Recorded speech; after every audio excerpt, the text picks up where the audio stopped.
Hey everybody and welcome. Richie, how about you lash us through an intro there? Great, so welcome everybody to another session. This is our third one that we've got here at the minute. I hope I'm not on mute there. Hopefully we're good. Oh, good, sweet. Okay, so this is our third session. We're going to do footwork today. That's a lie, this is our fourth session, isn't it? Yeah, our fourth session. So basically, based on our Fight Chat Friday of last week, we went through a lot of footwork variations and different ways that it applies to ITF sparring. So we're going to just give you some practical takeaways today based on that.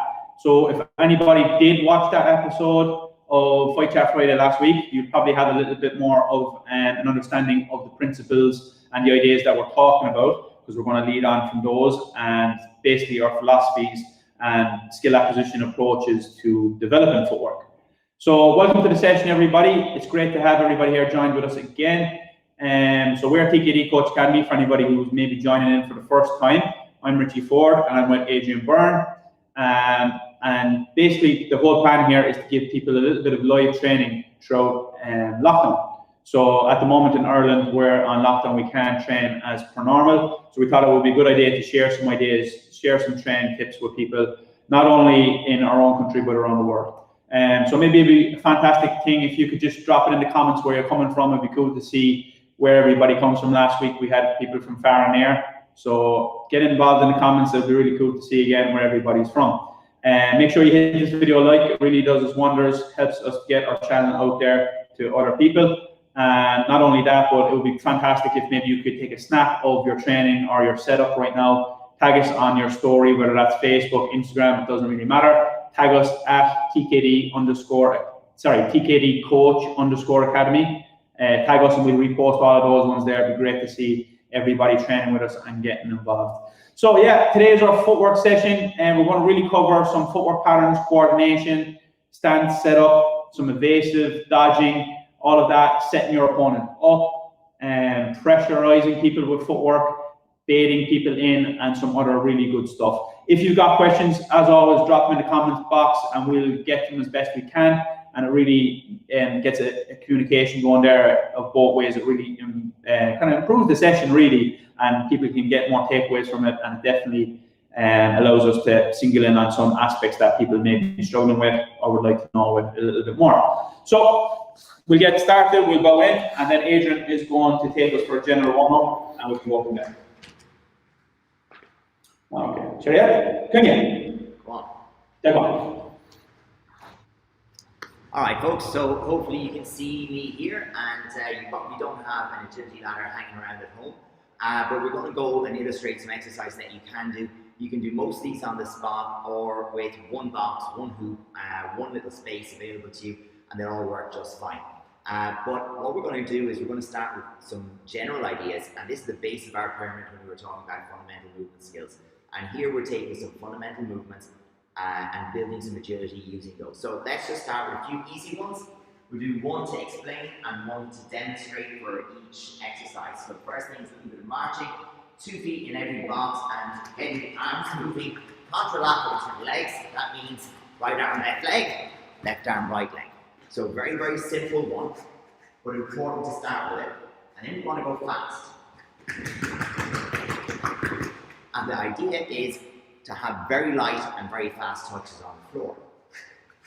Another simple one, so we're going to be stepping, as I go to the right, it's right foot in first. I'm stepping right, left, as I go through the ladder, and I pick up a little bit of speed. And my head should stay very steady as my legs go in and out through the ladder. And then of course, we look to build speed. This time, going on the left side.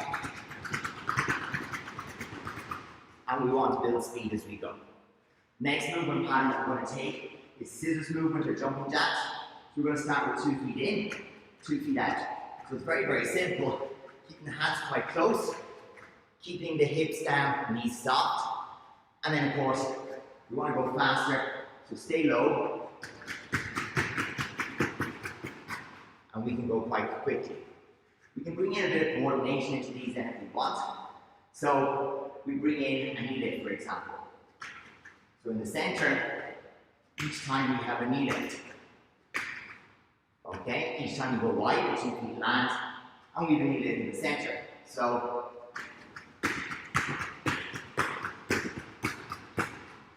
and we get the idea. Now we're going to look at some stepping in and through. So we're crossing using some lateral steps. So this is right, left, right, left, right, left, right, left, right, left, right, left. And they're very basic steps that you're used to having a ladder. If you're not, no harm in those stepping in the time on it. So then I want to make this very flowy. It should be quite quick because the steps are very small. We're going to go for a longer step, putting the foot into the ladder as we go. So we have step, 1, 2, 3 on the outside, step, 1, 2, 3 on the outside. So as we go, 1, 1, 2, 3, we want to build a rhythm. And it should build in speed. From there, we're going to bring a little bit of hip twist and some crossover. So I'm stepping behind into the space, over and stepping out. Stepping behind, over, out. Behind, over, and out. And now we want to make these a little faster. So we start on this side.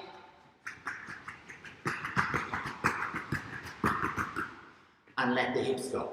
So again, nice to get the hips loose and warm. I'll put my wire in. So then we're going to move into we're going to use some actual sparring stances. And so we're taking something that's still very generic. We want to make it a tiny bit more specific. Okay?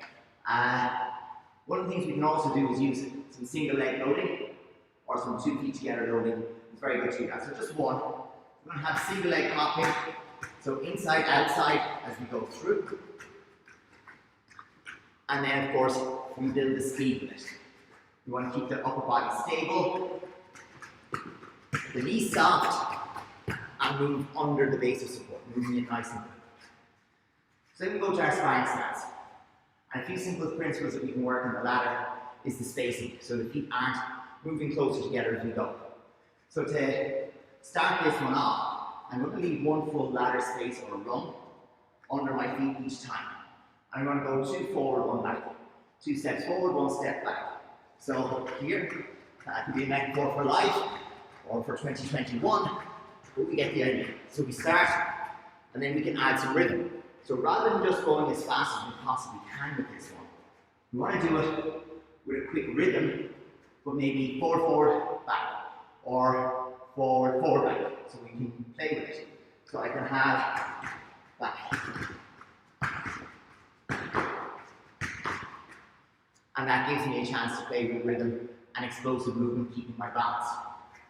Another simple one that's very like that, I put the space in between once again. I'm going to lift my front leg and have a little hop with the back leg. And I still land in the same space. So here, here, here. And again, the goal then is not to have every single part of it fast, but to make sure what I do is explosive. You take a little ladder with you, no big deal. Happens to all of us. Okay, so our next exercise, we can start outside the ladder. And we're going to just bring in, out, and change. We're going to have in, out, change legs.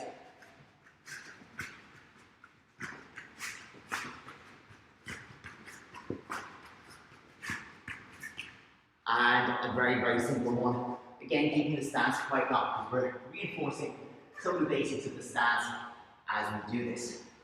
For one final one, we're going to introduce a spin. We're going to shift into the ladder, have a rotation, and come back out of the ladder. So, in, rotate, back out.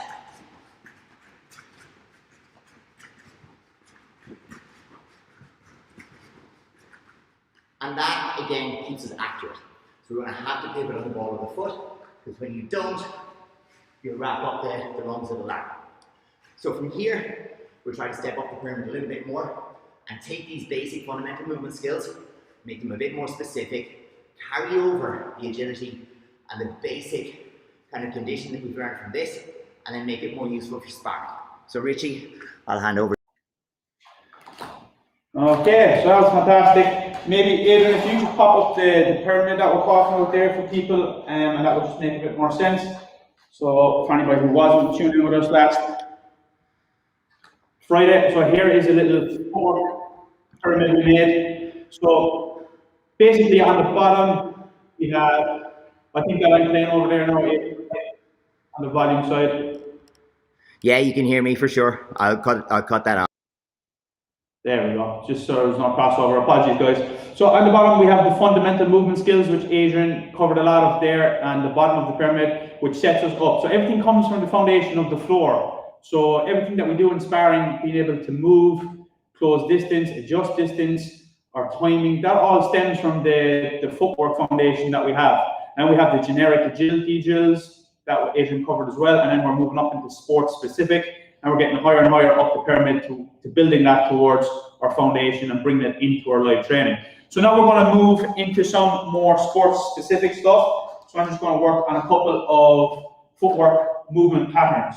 So the premise here is that you learn how to move your body in a certain way, and once you get comfortable with these movements, then you can build them into your live training where you're interacting with a partner or an opponent. And so just get set up with the angle, looking good here. So obviously the hoop is a very simple bit of kit, and you can do this with just a piece on the floor. It doesn't have to be a hoop necessarily.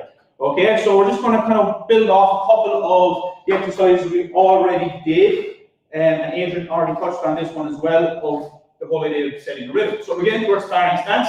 We have making sure that there's plenty of balance and you're not stuck in your heels. So if you're stuck in your heels, it's going to be very difficult to move. So you want to be nice and loose, 50-50 ideally on the feet. So from here, we're going to go forwards, keeping that same distance, back, and then we adjust out to the left or to the right. So we're adjusting from side facing to open out into lateral movement. And anybody who watched our show last Friday will know that this is a very important part of ITF sparring, being able to adjust between both of these. So I'll show you from a different angle. So from here we go forwards, back, and then you adjust. So as you do this one, your feet will come close together, and that opens up to go here or to go here. So you have the option. All right, so let's just practice a few of these. And then you have the option to go left or right. Okay? And then you can circle out. And it depends how much of a step you want to take to make the angle wide or narrow. Okay? And you can ideally circle back around so you're not losing any distance and being pushed toward the edge. And then you can circle around with it. Yeah? I'll show you from a different angle. Forward, back, and then you just adjust. And usually you can just use the hands as well to be able to move your body. We'll touch a little bit later on the whole idea of shoulder and body movements. Okay, so that's a nice little one to start off. Next, we will work on one of those sideways movements. So from here, we have a nice way to create some angles. This is what we call like a V cut. So if you start with 1 foot on a position in a hoop, it doesn't really matter. If you can go 1, this creates like a V angle, as if you're going to this direction. So your back foot will step off that angle. 1. So like as if I'm sprinting in this direction here. Okay, and then I put that leg, I just moved, it moves twice. So it moves once, it moves twice to replace this foot, and I come back out at the opposite angle. You can see the V shape that this creates. And just be comfortable to move left and right at a little bit of an angle as opposed to just coming across in a straight line. So these small angles are vital to be able to adjust and to make more of your spacing. So we'll try that one again. So your back leg will move off the line and at 45 degrees. It comes back in to touch the foot at the front and replaces it back at 45. So 1, whoop, not that way. That's how you don't do it. So 1 and 2. And you can build up the speed from there. So one of the points that we made is balance over everything. So unlike what I just did earlier on, yeah, you build up the speed once you have the balance.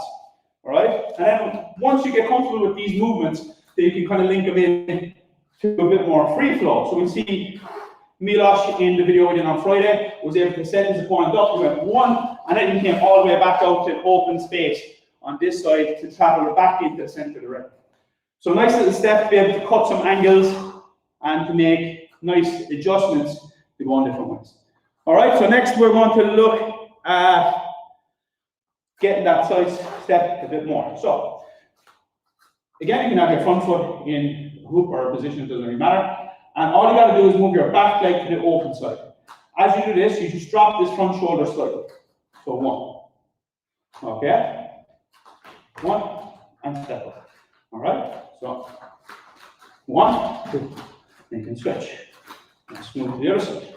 Okay? So you move out, move. Just move your back. 1, 2, switch.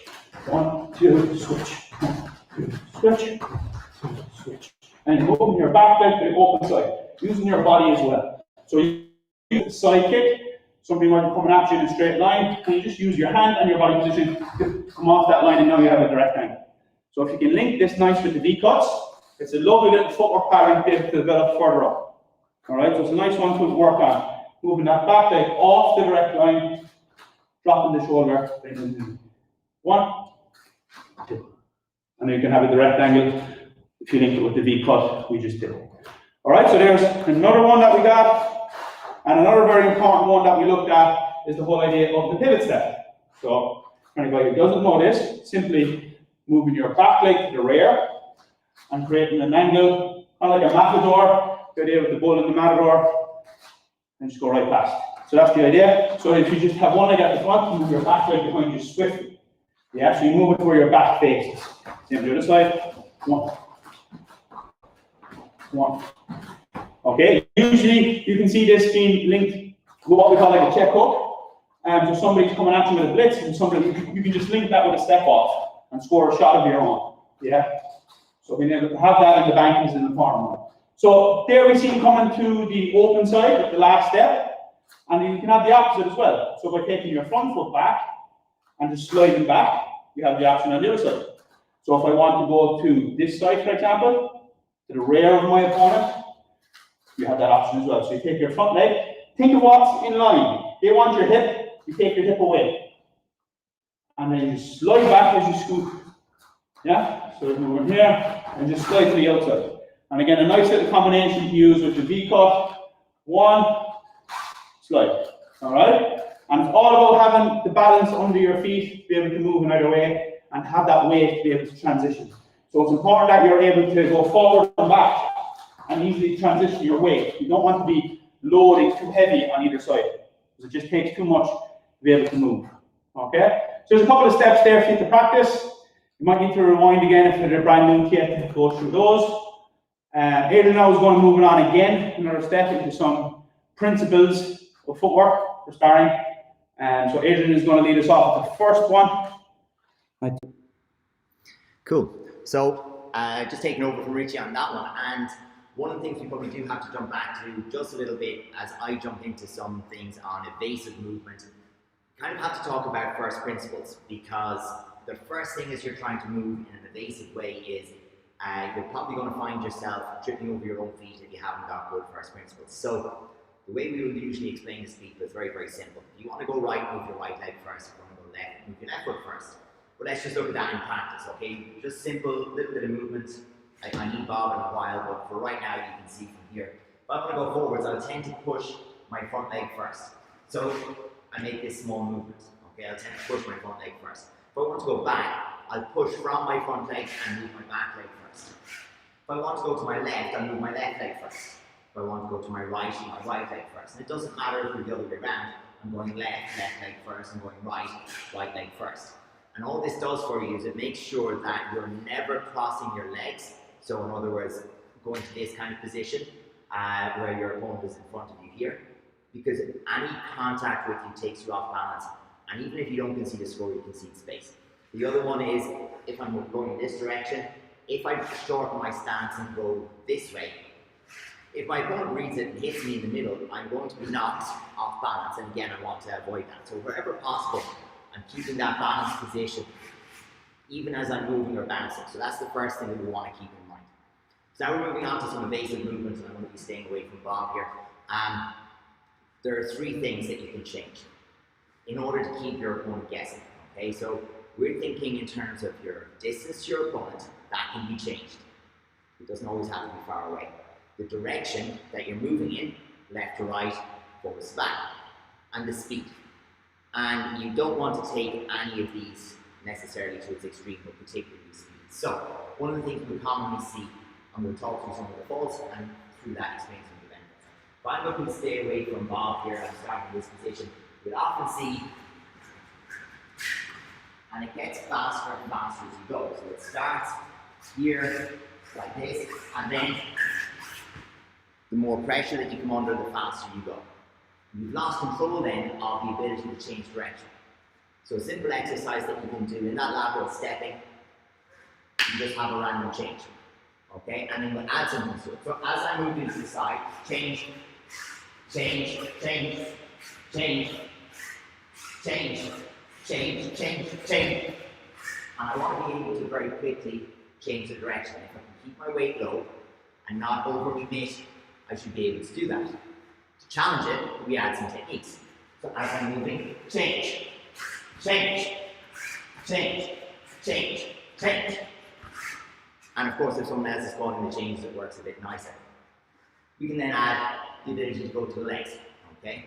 So I can be moving here, change, and we shove in. So we're moving again, change, and we're moving again, change. So that we have the ability to go forward or back. So again, a common thing you'll see, as a person starts to circle, their body leans forward, or bob, very slightly forward as they go faster. They're up on their toes more. And that means I can't get into a stance and make an action. So one of the clips we have shown a couple of times shows Julio Carlos arriving in this direction, changing gear, and landing a bang.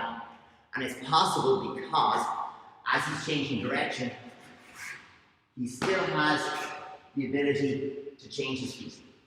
Because he's not on his toes, he's not overextended. So the first thing we were talking about is changing your speed. What does that look like?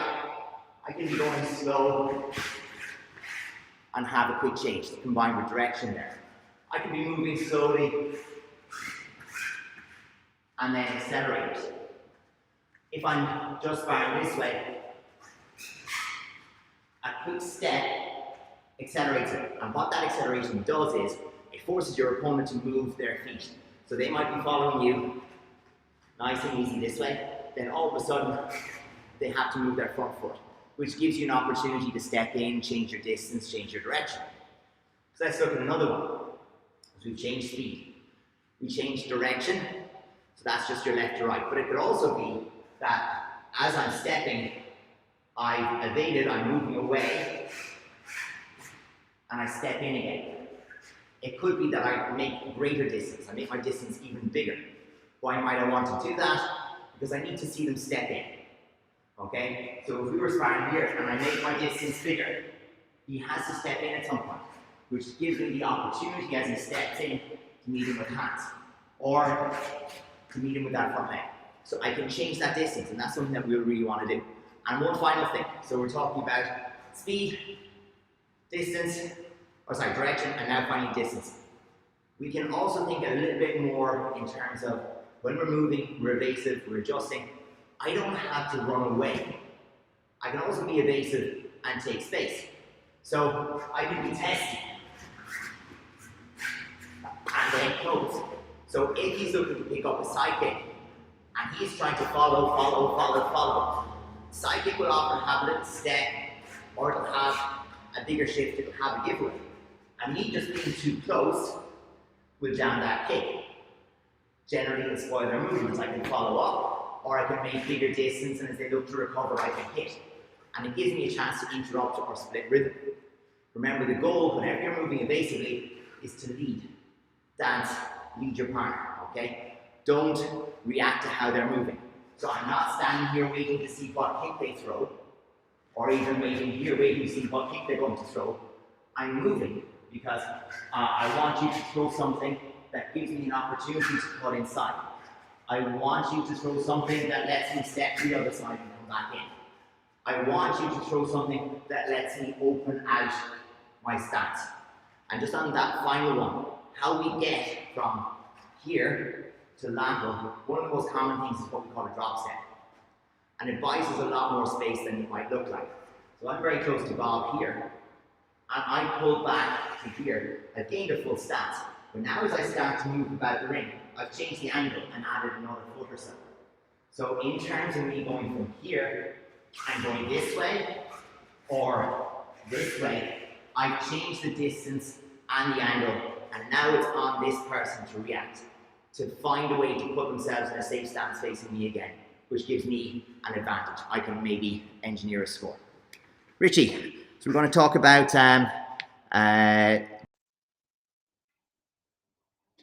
Yeah, okay, so that was fantastic. And the whole idea, the premise of being the proactive side is so much of footwork. Of the bout, then you're in control of the rhythm, the timing, the distance, and it's very, very important. So if you're the one who's leading the dance, as we say, it makes it just so much more valuable for you to be able to be in control. So very, very important to be proactive on your footwork. So as Adrian said, we're going to now talk about a very important part of footwork, which is often overlooked because people don't class it as footwork per se. And that's linking hands to legs and vice versa. So very, very important for us in ITF, obviously. In ITF, we are very much a kicking dominant stance regularly. So we're on either the half-facing stance or the side-facing stance. That allows us to be very dominant with kicks, to have a further distance, and to be able to use a whole variety and arsenal of kicks, which is fantastic. Now, that also means that when we punch, if we stay in this position, we're quite limited. And we've spoken about this concept before, but it's very, very applicable to footwork and so important. So, if you want to link from the further distance out, you need to be able to adjust your foot position. So, if I'm going, for example, side kick and I'm leading in, I can't now drop directly sideways with this foot. So if I drop here, I'm now trapped, and my opponent has an opportunity to capitalize with their hands on me. So it's very, very important as you close that distance that you're aware that you can adjust the footwork and get this foot to the outside maybe. So by just dropping this to the outside here is very valuable. Even if you drop and you are side facing, being able to drop and get that angle is so vital to punch. And we've seen this clip with Adam Shelley on Friday in our Fight Chat Friday series. Okay, he was able to hack with that side kick, land side facing, and then get that foot to the outside to be able to go to hands. So important to be able to have that skill and to link both. And then vice versa as well. When you want to go to hands and back to legs, you have to be able to adjust as well. So for example, if you go to hands, maybe even like a blitz, or you're test step, you shoot a blitz, then you have to be able to adjust your body weight back and to adjust your feet to get in the kick. Yeah, so you see a lot of times we go push, pull. So push, pull, push, pull. And just that small, subtle change allows your body to be able to adjust between the hands and the legs, especially in the closer ranges. Yeah, because especially when we're here, if I go 1, 2, if I kick now, I'm going to kick past my opponent. So that's not going to be any use. So if you go push, pull, and you fit yourself back out to be able to fit in the legs. So it's a very important principle that we can use it both ways, going from legs further distance to hands, and going from hands back into our legs again. So very, very important to be able to push, pull like we just showed, and to adjust your foot position. Now, a little tip. We've got a lot of people tuning in and they say they don't really have the dexterity and the ability to carry that leg and adjust quickly.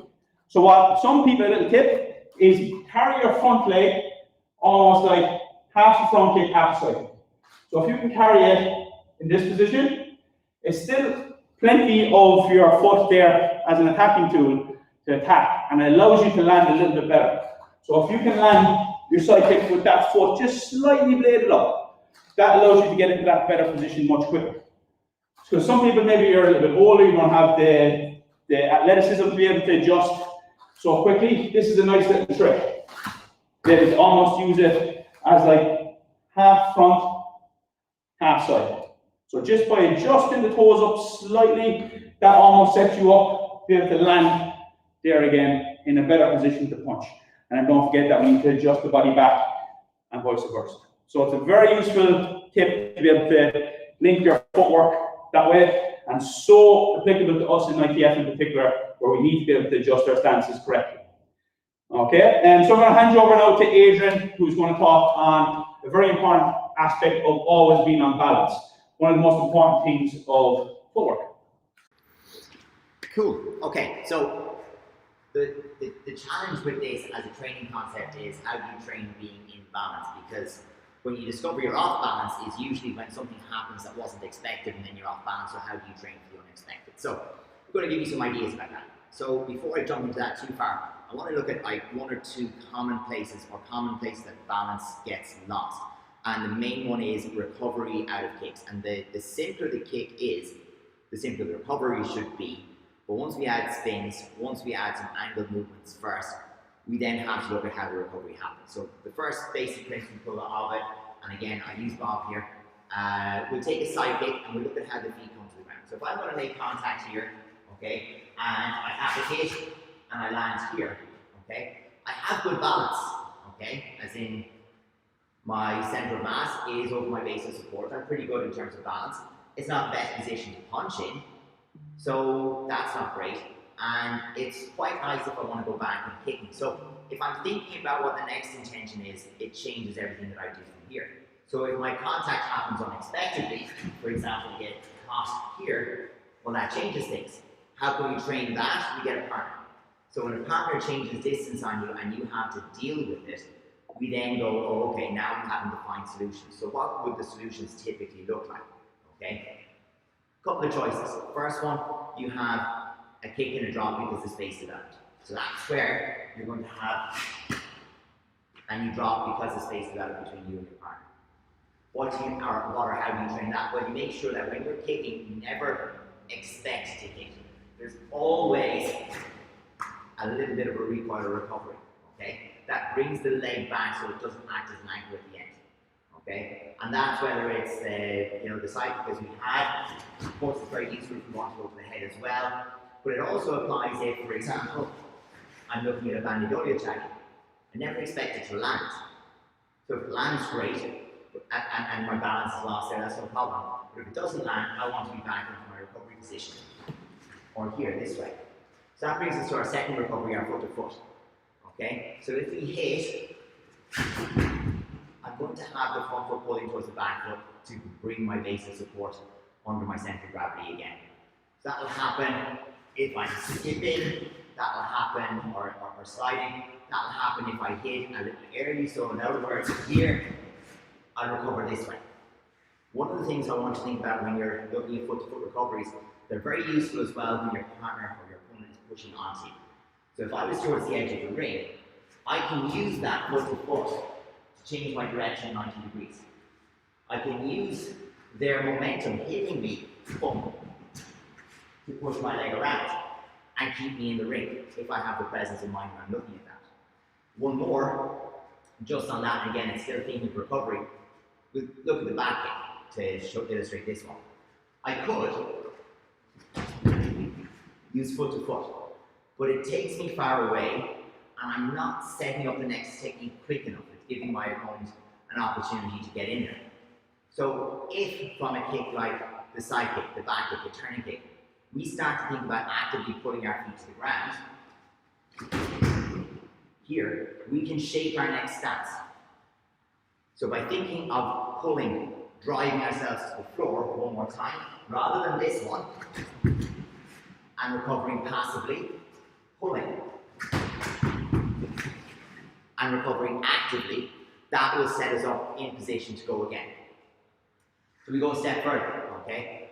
What we'd like to do is if we're training a combination, if we're working and sparring with opponents and we have a constraint, and we know it normally finishes with, for example, here, and a movement, well, what I need to do is add one more thing. Maybe my opponent then checks to see if I'm balanced. Maybe they pick up the front leg and go. Maybe they just step in and cover. And it forces me to move, pick another shot, or maybe react in different ways. So instead of my draw the side kick, cut, be proud of myself, pat myself in the back, maybe something else has to happen. So maybe I'm back to here again. Maybe the next time it's a little bit different, okay? And we have by always thinking a little bit ahead, adding one more thing, and having an opponent who's alive and aware and keeping pressure on, your recoveries and your ability to go to the next shot are going to improve. I always say to our kids, after you hit your opponent, remember they probably didn't die, which is a good thing, but it means they're still coming, okay? So you don't get to celebrate that. Yes, you have to think about, boom, get to the floor and be ready for the next shot. Okay, so Richie, back to you, my man. Yeah, fantastic. Some really good ideas there on balance and the whole idea of setting your feet. Giving yourself that opportunity to set your feet before moving on to the next one is important. And I'm just building on that because we have a question there from Nico who's asking any tips on balance. That's very, very set your feet and then go about what you need to do. Don't be falling over your feet. Okay, and then another principle as well is how you carry your feet, as in your stance originally. Yeah, so if you have a very wide base, obviously it's difficult to transition your body weight from there. If you're super narrow, then it's hard to be extremely mobile and agile. So you need to find that balance where it's correct for you and how you could really adjust your body weight and your balance specifically for your body type. All right. So Adrian just gave some fantastic ideas there on balance. So maybe go back over some of those if you want to get some more ideas on balance. There's some great tips in there. So what we're going to look at now is maybe some setups and things like that. So just a little bit of fun with these. So one setup that you might see very often with the footwork is the overextension. So we just mentioned the whole idea about super wide stance. So with these setups, they're almost like it's too good to pass up for your opponent. So maybe you're right in the corner of the ring and the only option that you have is to go to one direction. So if you step to that direction and somebody's leading off their right leg, you're naturally inviting that back leg turning kick as you're coming out. So that's the only way you can go. And we've seen that in Fight Chat Friday. And then as you invite that, maybe you can set your opponent up for a back kick or something else.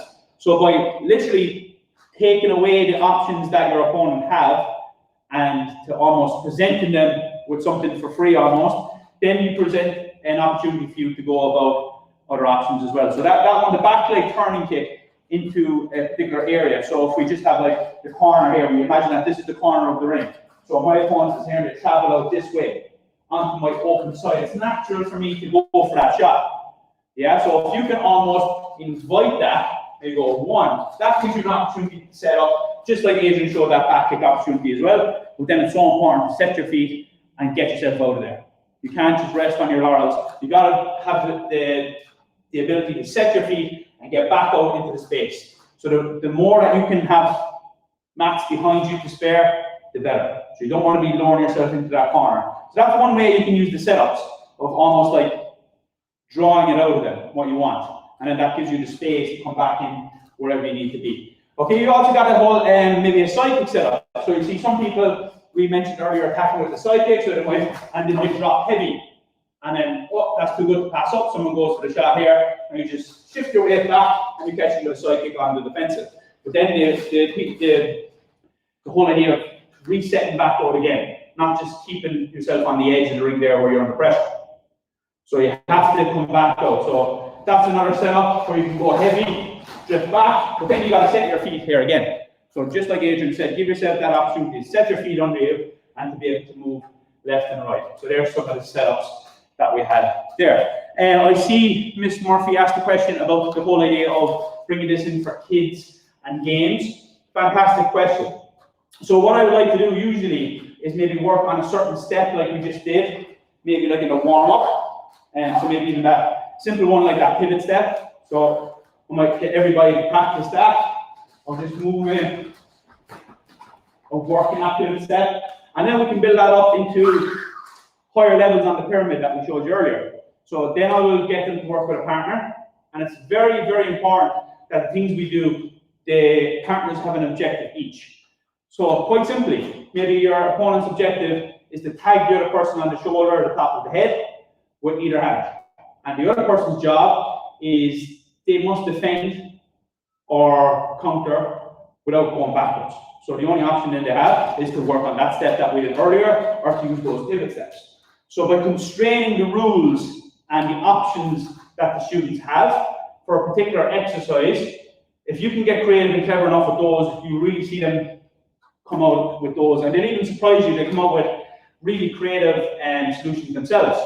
So even by just creating a small space where both competitors have to stay in, put on your sparring equipment, and for example, one person, so nobody can punch, but one person can kick, the other person just must avoid and dodge. And you see the little things they come up with, and then bit by bit you increase that closer and closer and closer to real sparring.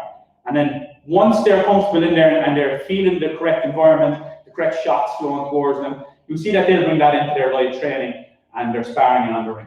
So a couple of ideas there. Again, keep the questions flowing in. I think Adrian is going to cover one more topic before we cover. Before we finish up. So if there's any questions, get them in. Okay, so there's definitely a couple of good questions coming in there, and we will definitely tackle them at the end. I want to just talk a little bit about some sneaky stuff, and this is about, let's say, leading your opponent, disguising some movement with your footwork or some setups with your footwork so that we can improve the return on our scoring attempt. So one of the big things that we always assume, and we have to assume when we're sparring, is we assume the distance between ourselves and our opponent. That's something that we're reading all of the time, and that's feeding us information. How they move and how we move in relation to them feeds us information, and we use that to decide, well, how am I going to throw my kick? So if I feel my opponent is close, my side kick becomes short and stabby. If I feel they're a little further away, I might take a bigger chamber or make a small step in to make that happen. If I feel they're a long way away and I still decide, oh, I'm going to make an attempt to side kick them, I probably pump to get there efficiently. But we want to mess with people's perception of that when we move. And this goes to our footwork in setting up attacks as well as our footwork in setting up counters. So looking just at a couple of examples that you can use, that you can practice, and that you can introduce through games and drills as well. So one of the first and very common thing that you'll see is a backward rotation, so a backward wheel. So I'm relative to my opponent, I'm starting at a normal enough sparring distance, and I'm wheeling to the back. But as I'm wheeling to the back, the distance is changing. So as you can see it here, I have about a match distance to my opponent, but as I'm wheeling, I can always cut and bring my distance very, very close. So I do that one more time from the front. So as I'm wheeling here, I can cut a little bit and my distance has changed. And now it gives me a very good chance to go to hands or to attack with the legs. Another very, very simple one that you'll find happens quite a lot is we can test, and normally a test is test withdraw. Okay, so I'm moving, I come back. But a thing that I can do is I can test only withdraw my front foot, and then I'm in range. So everything that your opponent sees, the hand movement, the body movement is all the same. But when I go here, and I only bring back my front foot, or I go here, only bring back my front foot, it makes it much easier for me to explode and kick. So I can try and disguise that, and the magic is when you build it all and work it all in together. So slightly different one, working again, footwork and changing your setups. So I can change my distance long as well. There's a benefit to this sometimes. So you may be testing, but I bring it back here. So I do go forward, and I do come back, but I come back a little longer. And the reason I would do that is, if my opponent's quite sharp with hands, and I think they might beat my leg, I can make my distance bigger, lets me pick my leg up right away and push in from a different distance. Very, very useful if your opponent is quite sharp at trapping the leg, jamming or going over to hands. If you think they've got a read on you, you can change the distance, give you time to pick up the leg. And you don't have to go all the way to going back here to do it. It can only be just a case of here, and I shorten more than expected. I don't come back to my normal stance. So a couple of cheeky little adjustments of distance or preparation shots that will help you get in there. Take the principle of that, maybe more than the specific shots, but there is an awful lot that you can do to change your opponent's perception of how close you are to them and let you get a score. Yeah, some great ideas there. That whole idea of being able to use your body positioning as well, even your hand is a nice little tip. Like where you hold your hand has a big bearing on your distance perception, for example, and even just how you hold your body slightly. Like if I'm here, I can even be super close to my opponent. But then if you just relax here, take this away, now it looks like I'm extremely far away. But you're quite close, even at kicking range. So it's just the whole perception of this as well is very important of the upper body. And like we spoke about the whole idea of setting the shoulders as well, of just going 1 to 2. Being able to use your upper body is a very valuable part of the footwork. But it all ties in together, and you need to have that coordination, you need to be able to flow within your body. And it just comes from that whole idea of being practicing in the environment that you're training for. Like if you practice these and then bring them into spars, one of the most useful ways that I've ever trained my footwork for me, that I believe, is I used to go to sparring training and do rounds of just avoiding people. Whereas like it was normal sparring and the coach was like free sparring, whatever, and I would just look to just avoid and not get hit, almost like keep a clean sheet of no warnings and not get scored on for a whole round. And just being able to do that will improve your footwork immensely, just getting comfortable at different ranges. And eventually your partner will pick up that, okay, maybe this person's not really engaging so much, and they'll put the pressure on. And then you have to work even harder. Yeah, and then maybe you give yourself one shot that you're allowed to use, and maybe you're allowed to use a front punch, for example, or maybe side kick, whatever. Give yourself one technique every now and again as a counter option. Maybe you can use the rule of using it 3 times in a round or whatever. And you'll be surprised at the level that your footwork comes on, and just the ability of being comfortable. It's so important of just not panicking and having to move your feet. Just being comfortable in there on your feet and just naturally flowing. Like all the stuff that you do, there's just a natural flow of your movement. And then it really, really improves your sparring as a whole. Just being able to have that, then that solid foundation allows you to build on being able to take control of the match. Being able to set the rhythm, control the distance, and control where the match takes place in terms of the ring placement. In the center of the ring, on the edge. Are you comfortable around the edge of the ring? Are you comfortable in the center of the ring? And having a good footwork base allows you to be able to do those things. So it's extremely important to be able to get comfortable, get a nice flow with your footwork, and find your own way. You can take bits and pieces from everybody, as Bruce Lee said, but you got to come up with your own little spice to it, because it's your body type that needs to be able to adjust to that. And putting yourself in the environment, in the situation, like we mentioned with Ms. Murphy's question, is the key to that. So putting yourself in live environments is so important. So if there's anything else we want to cover, Adrian, or is there any questions that we want to look at before we touch on anything else? So I just had to let my microphone go there, but we had a question in from Nick Roach, and I think we might tackle it, and it was in relation to the pyramid. So the question was, what is the best way to link all of the components in the footwork pyramid together to get the best from your training? Thank you. So just to give a kind of a general principle, you'll see these kind of pyramids for, lots of different skill development, and it'll always apply. There's always something that's important to get right before you move to the next level. However, we would generally recommend don't spend longer than you need to establishing one platform before moving to the next. You'll always be working on the fundamentals, and you'll always be working on the generic agility drills and the sport-specific steps as you move up the pyramid. So, as soon as it's possible to get somebody moving and engaging with the higher level skills, then certainly do that. So we would say like their lower order skills in terms of the basic movement skills they're learned earlier in your development, we're reinforcing them and making them specific to Taekwondo movement.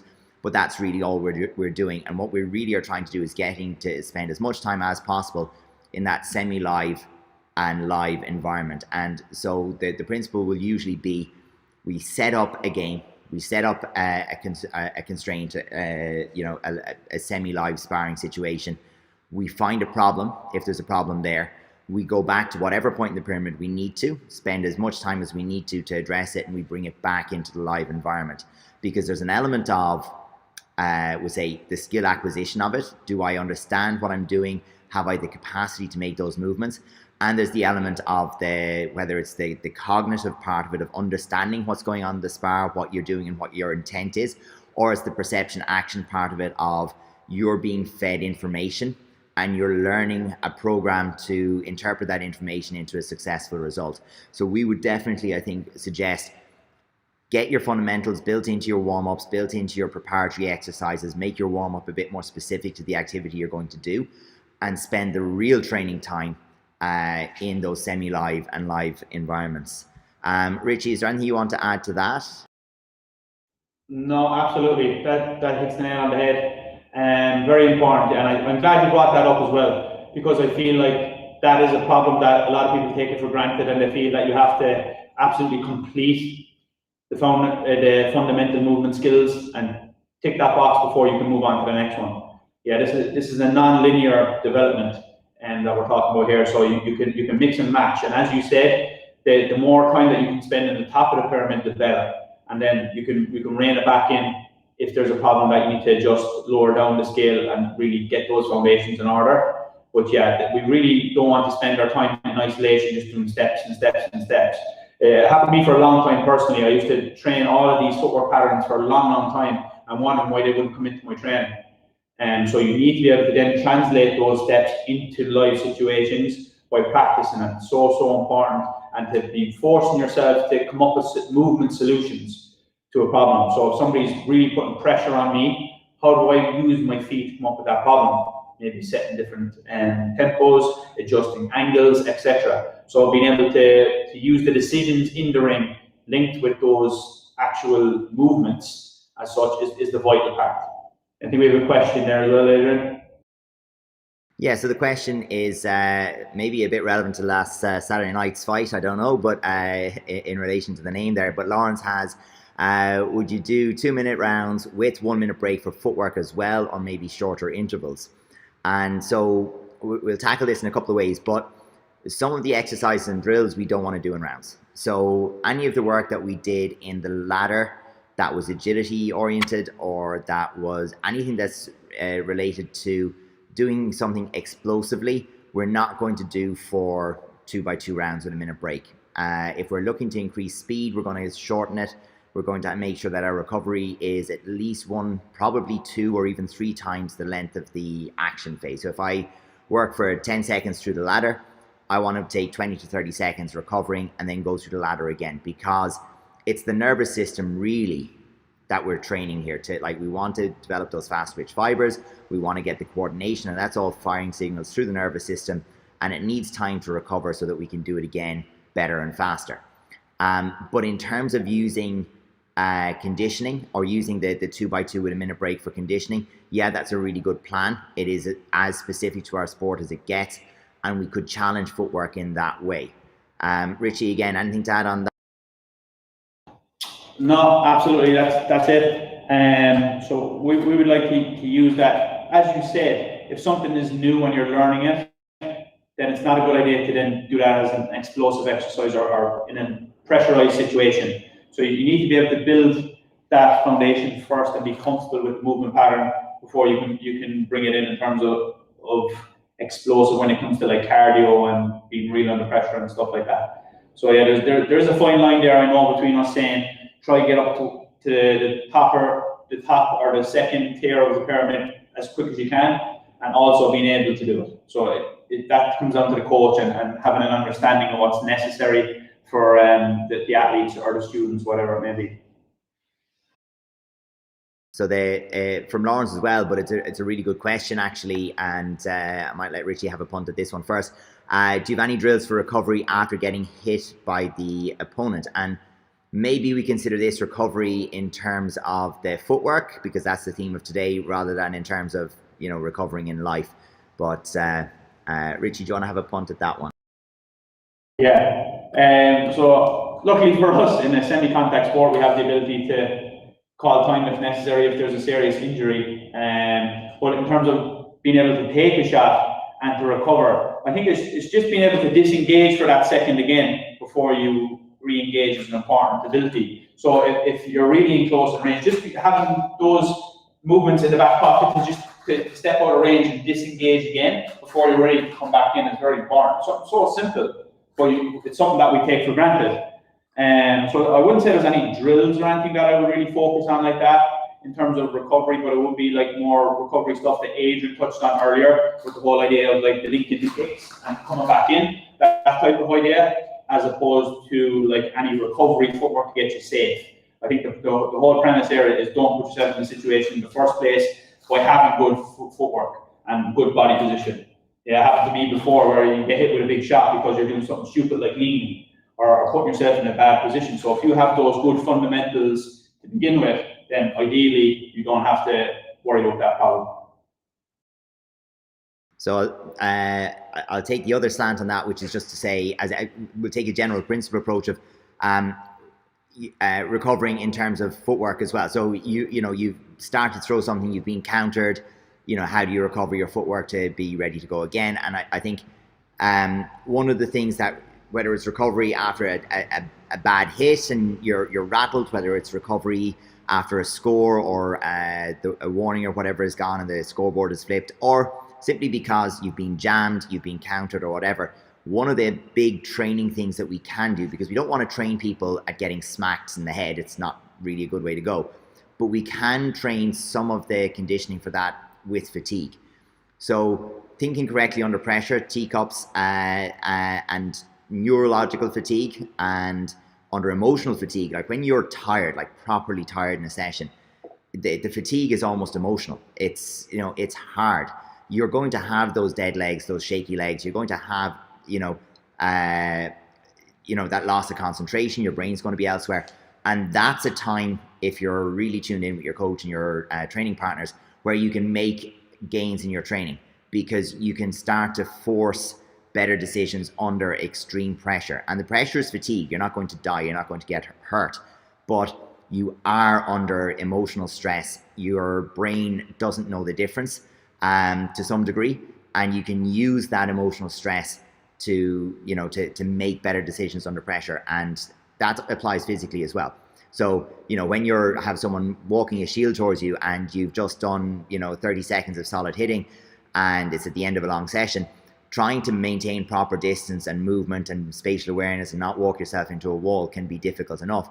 But if your opponent creates the pressure, keeps the dialogue going, you can really, really improve there. So I think that is it for our questions for today. Richie, I don't know if you have anything to add before we finish, but I really enjoyed today's session. And I'm looking forward to, of course, tackling another theme on Friday.